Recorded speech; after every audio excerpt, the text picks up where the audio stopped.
Ahoj, tady je Tomáš. Zdravím všechny diváky na kanálu Úžasný svět záhad a doufám, že máte krásný den. Dnešní díl se jmenuje Tajná společenství, svobodní zednáři a ilumináti. Nic jste neviděli ani neslyšeli, jasný.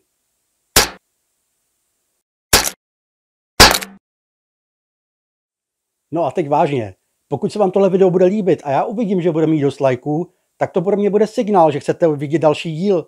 A já vám můžu slíbit, že už na příště bych měl připravený další tajný společenství, jako jsou tyto dvě.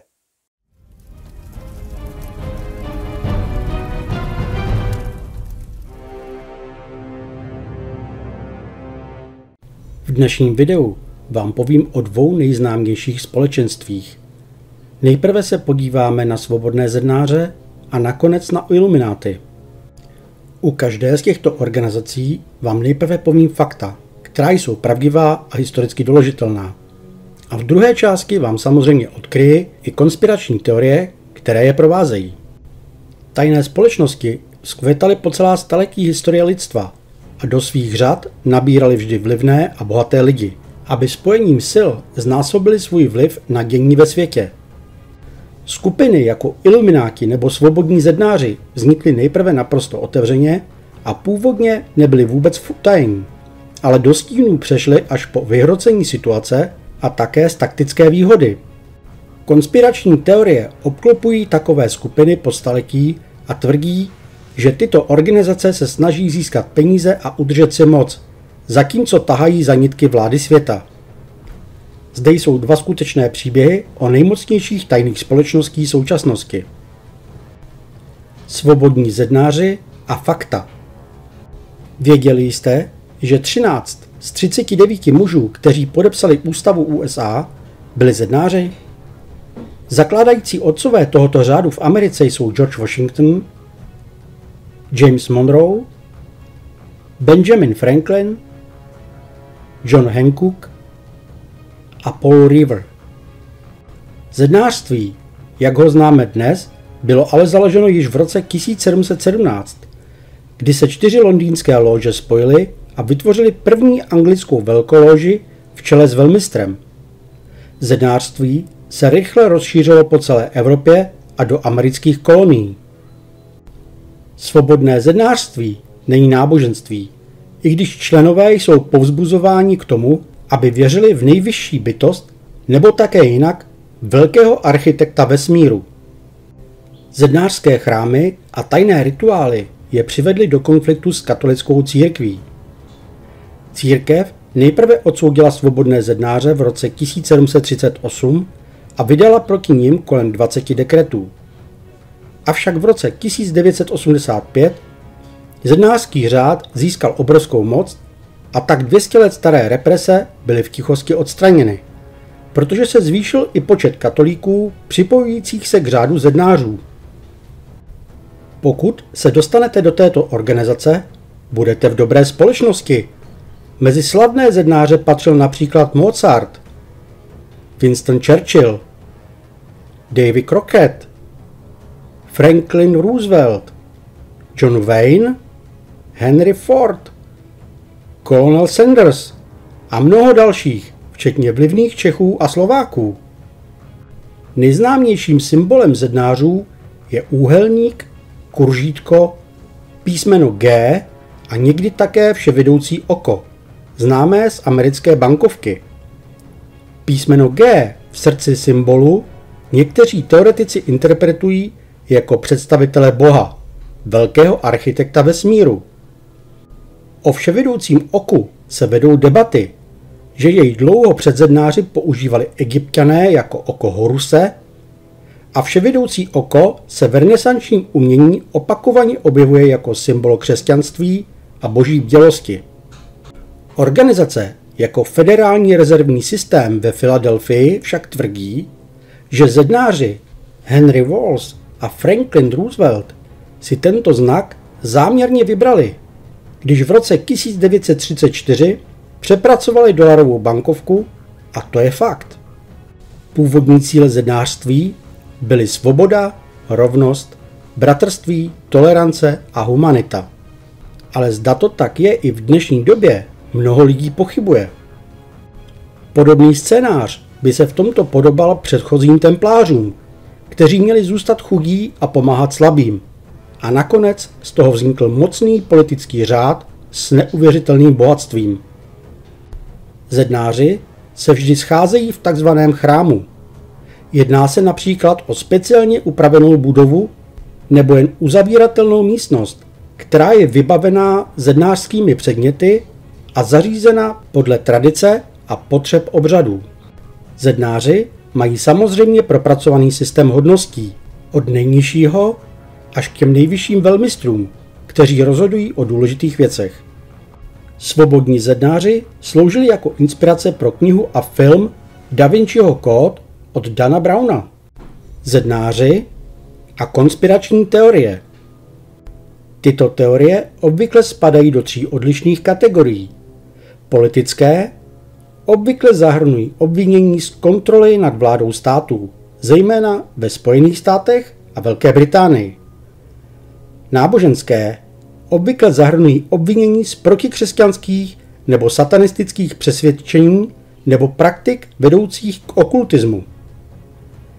A kulturní obvykle zahrnují ovládání médií a zábavy. Také se tvrdí, že se svobodné zednářství překrývá s ilumináty nebo je jimi ovládáno, zejména ve vyšších stupních. Iluminátští zednáři tajně kontrolují mnoho hlavních aspektů společnosti a vlády s tím, že pracují na zavedení nového světového řádu. Existuje řada tvrzení, že zednáři na vyšších stupních klamou ty na nižších stupních a postupně odkrývají samostatné okultní náboženství s tím, že uctívají Lucifera. Ilumináti a fakta. Ilumináti byli založeni profesorem Adamem Weishauptem v Bavorsku 1. května 1776. Weishaupta, bývalého člena jezuitů, silně rozčilovala konzervativní katolická církev a bavorská monarchie. Údajně chtěl šířit novou formu osvětlení rozumem. Inspiraci čerpal také z myšlenek tajemství 7 mudrců z Memphisu, kabalou a svobodnými zednáři. Lidi k iluminátům nabíral z jiných skupin a infiltroval se do zednářských lóží ve snaze získat některé z nejbohatších a nejvlivnějších mužů Evropy.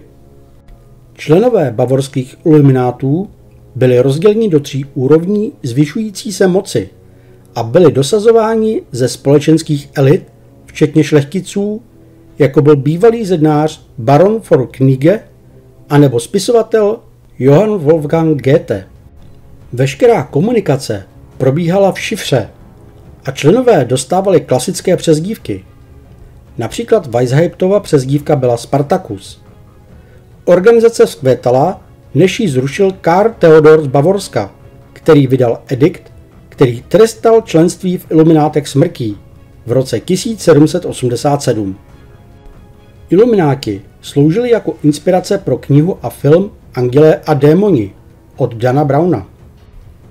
Ilumináti a konspirační teorie.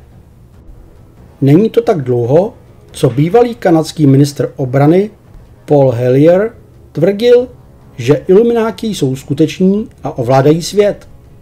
Oficiálně sice tato organizace skončila, ale mezi lidmi se mluvilo dál o jejich tajných aktivitách a konspirační teoretici spojili skupinu od zapojení do francouzské revoluce až po atentát na Johna Kennedyho.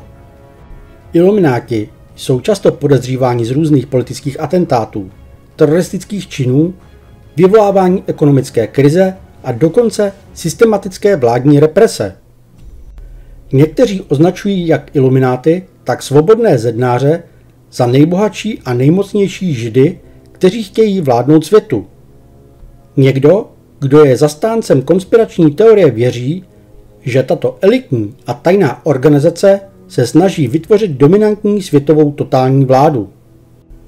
Tento nový světový řád, tak pojmenovaný, zahrnuje jedinou vládu složenou z členů iluminátů, která by vládla nad celou planetou. Podle provedeného průzkumu tomuto věří 23% Američanů. Existuje mnoho různých forem důkazů, které lidi používají k potvrzení existence iluminátů. Například existují určité symboly, jako je oko Horuse a pyramida. Oba na americké bankovce. Navíc lidé si všimli několika dalších skrytých znaků na těchto bankovkách, kde jsou jak utajené znaky iluminátů, tak i svobodných zednářů. Zde vám ukážu jen několik z nich. Tak například římské číslice vlastně ukazují rok 1776, což je datum založení iluminátu Adamem Weishauptem. Pak tu je také spojení bodů na pyramidě a písmen okolo. To vytvoří pentagram. A spojená písmena jsou slovo Mason, což znamená zednář.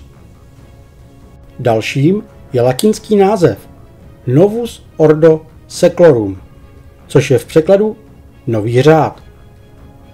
Přeložením bankovky k sobě pak na prostředku vznikne písmeno G, které je ve znaku zednářů, a těchto podobných znaků je na americké bankovce mnohem víc a bylo by to na jedno kratší video.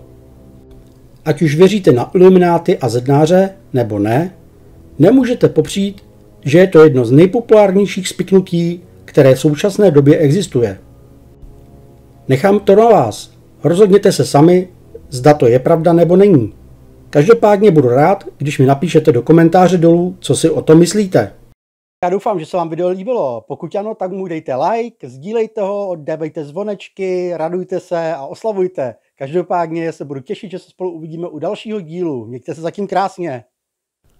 Pokud se vám tento kanál líbí a chtěli byste podpořit mou tvorbu, tak naleznete pod videem odkazy na různé způsoby, jak to můžete udělat. Nejlepší je stát se členem tohoto kanálu, což vám přináší i řadu výhod, včetně videí navíc pouze pro členy. A nezapomeňte také navštívit e-shop s merchem. Pokud se vám video líbilo, dejte mu like. Přihlaste se k odběru kanálu a zapněte zvoneček, abyste dostávali oznámení, když vyjde nové video.